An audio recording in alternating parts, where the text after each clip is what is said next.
1998년 호주 멜버른. 평범했던 한 가족이 있었습니다. 그 해로 결혼한 지 20년이 된 마이클 바버와 엘리자베스 바버. 둘 사이에는 예쁜 세 딸이 있었는데요.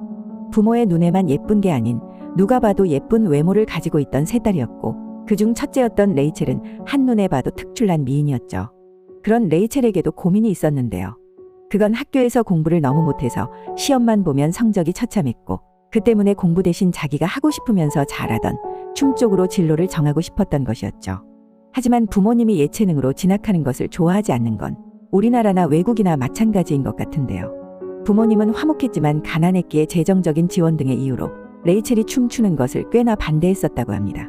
하지만 레이첼이 15살이 된 1998년, 그녀가 춤의 재능이 남다르기도 했고 워낙 원했었기에 결국 댄스 스쿨로의 진학을 허락받게 되죠. 학교 생활이 너무 잘 맞았던 레이첼은 훨씬 쾌활해졌고, 어린 나이였지만 앞으로에 대한 구체적인 계획들도 세우면서 자신의 꿈을 키워나갔다고 합니다. 뛰어난 외모까지 한몫해서 주변 사람들은 그녀가 스타가 되는 건 시간 문제라고 했죠. 1998년 3월 1일, 레이첼의 아빠 마이클 바버는 학교에서 돌아올 시간이 된 딸을 데리러 기차역을 나갑니다. 근데 약속 시간이 됐는데 딸은 보이지 않았죠. 다음 열차에서도 레이첼은 내리지 않았고, 아빠 마이클은 혹시 레이첼이 혼자 집에 간 건 아닌지 아내에게 전화를 해보는데 역시 집에 혼자 오진 않았다고 합니다. 평소 속을 썩이거나 말썽을 부리는 일이 전혀 없었던 레이첼이었기에 두 사람은 뭔가 잘못되었다는 걸 직감했는데요. 부부는 서둘러 당시 그녀가 만나고 있던 남자친구 매니에게 전화를 합니다. 혹시 같이 있을까 싶어 전화했지만 오히려 매니는 자기도 전화를 기다리고 있다고 하는데요. 그러면서 그녀와 헤어지기 전까지 있었던 일을 설명합니다. 레이첼과 오후에 같이 쇼핑몰을 갔는데 거기 진열되어 있던 신발을 가리키면서 저걸 살 건데 마침 용돈을 벌 수 있는 알바 자리가 생겨 오늘 그 알바를 하러 간다는 것이었죠. 그 알바는 비밀이라며 유유히 떠난 레이첼. 매니는 뭔가 꺼림직했지만 평소 행실을 보면 절대 이상한 일을 할 그녀가 아니었기에 집에 도착해서 연락 오기만을 기다렸다고 하는데요. 전화를 끊고 다른 친구들에게도 연락해봤지만 그 비밀 알바에 대한 얘기를 아는 친구는 전혀 없었고, 레이첼의 아빠는 바로 경찰서로 가 신고하게 됩니다. 이제 경찰의 연락만 기다릴 수밖에 없는 상황. 하지만 당시 경찰의 수사 진행은 어처구니 없었는데요. 3일이 지나 경찰서에 갔지만 수사는 시작은커녕 신고 접수가 되었는지도 모르고 있었고, 실종 서류는 제대로 분류조차 되어 있지 않았던 것이죠. 그제서야 수사를 시작하지만 그때까지도 경찰은 단순 가출로 판단하고 있었고 속절없이 시간만 흘러갑니다. 실종 10일째 한 통의 전화가 걸려오는데요. 기차에서 레이첼을 목격했다는 그녀의 학교 친구였습니다. 당시 기차에서 레이첼은 어떤 여자와 함께 있었는데 일단 학교 친구는 아닌 것으로 보였다면서 인상착의를 설명했고, 그걸 토대로 경찰은 몽타주를 그리는데요. 동시에 레이첼의 집 통화 기록을 조회하고 그녀가 사라지기 전 누군가와 통화했던 사실을 알게 되는데 몽타주와 일치하는 한 명이 있었습니다. 그녀는 캐롤라인 로버슨이라는 20세의 여성으로 레이첼 가족이 이사하기 전 친하게 지내던 앞집 이웃이었습니다. 베이비시터처럼 자주 집에 와서 어린 딸들을 돌봐주었다고 하는데요. 레이첼과 함께 있던 여성이 캐롤라인이라는 것에 부부는 안도했고, 경찰은 역시 단순 가출이 맞았다고 생각하면서 실종 사건은 일단락되는 듯 했습니다.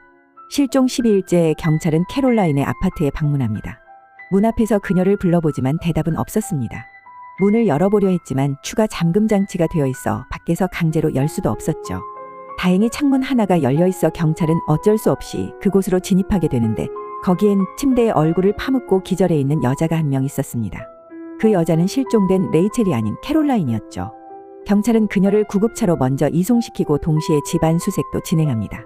집안에서는 레이첼의 것으로 보이는 옷이 든 가방과 레이첼의 출생증명서가 발견되었고, 이 단서들로 용의자가 된 캐롤라인은 의식을 찾은 뒤에 경찰들에게 조사를 받게 되죠. 그리고 그녀는 덤덤하게 이야기합니다. 사고가 생겨서 레이첼이 죽었고 아버지 농장 근처에 시신을 묻었다고 말이죠. 어쩔 수 없는 사고라고 말하는 캐롤라인. 그 말이 과연 진실일까요? 경찰이 집안 수색에서 찾은 단서 중에는 캐롤라인의 일기장이 있었습니다.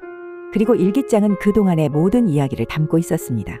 일기는 캐롤라인이 자신의 얼굴을 비난하는 내용으로 시작했는데요. 피자 같은 자기 얼굴을 보면 너무 자신이 싫어져서 엄마 아빠가 원망스럽고 현실이 고통스럽다는 것이었죠. 그런 자신의 모습과 정반대로 보였던 레이첼은 그녀의 질투 대상이었습니다. 이상한 것은 레이첼이 이사하고 나서도 그녀를 쫓아다니며 학교를 옮기고 남친을 사귀고 가족들과는 어떻게 지내고 가족들의 일상은 어떠한지 빼곡하게 적어놓은 것이었죠. 레이첼에 대한 내용은 질투를 넘은 광적인 집착이었습니다. 어느 날은 같은 회사 동료한테 레이첼의 사진을 보여주며 자기 친구라고 자랑했다는데 그 친구는 저런 미녀와 너가 어떻게 친구냐며 비웃었다고 합니다.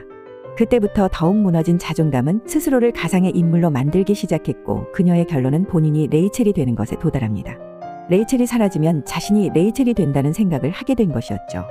그래서 레이첼 동생들을 속여 출생증명서를 빼돌리고 레이첼이 아무에게도 말하지 않고 자신에게 올 수 있도록 또 왔을 땐 어떻게 죽이고 유기할 것인지 살인 계획까지 철저하게 짜는데요.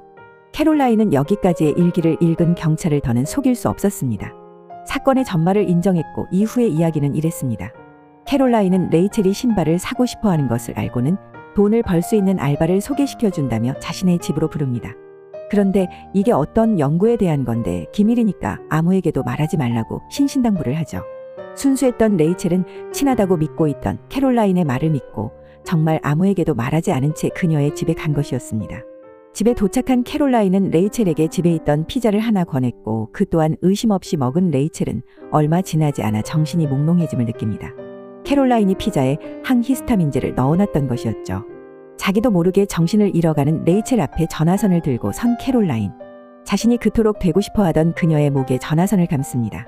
깜짝 놀랐을 레이첼이지만 약효과는 점점 퍼져 의식을 잃어갔고 의미 있는 저항을 할 수 없던 그녀는 이내 숨이 끊어집니다. 그토록 원했던 살인을 이룬 캐롤라인은 죽은 레이첼을 옷장에 던져 넣었죠. 이틀 후 더플백에 시신을 넣어 택시를 타고 자신의 아버지 농장 부근에 가 대충 땅을 파서 묻습니다. 죄책감 없이 유기를 끝내고 창창한 미래를 꿈꾸며 은행에 가서 대출까지 신청한 캐롤라인. 하지만 즐거운 상상은 얼마 못 가 경찰이 집에 들이닥치면서 허무하게 끝나게 됩니다. 캐롤라인은 원래 뇌전증이 있었는데 자신의 생각보다 빨리 경찰이 찾아오니까 긴장되고 놀라서 당시에 기절한 채로 발견된 것이었죠. 자신의 모든 죄를 인정하고 재판을 받게 된 캐롤라인은 가석방 가능한 20년을 선고받는데요. 실제로 가석방되어 15년 만에 세상으로 나옵니다. 계획적인 살해였던 것에 비해 판결이 다소 너무하다고 생각되는 부분이네요. 캐롤라인의 광기는 감옥에 있는 동안에도 계속되었던 것 같습니다.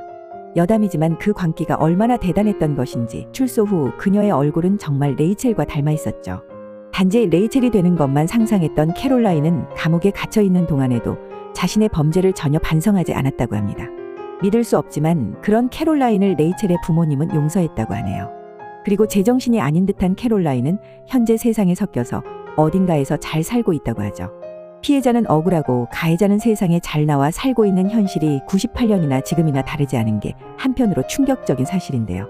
앞으로 이런 일이 얼마나 반복돼야 우리 사회가 바뀔지 모르겠지만 그래도 바뀌길 바라보는 바입니다. 지금까지 괴이언이었습니다.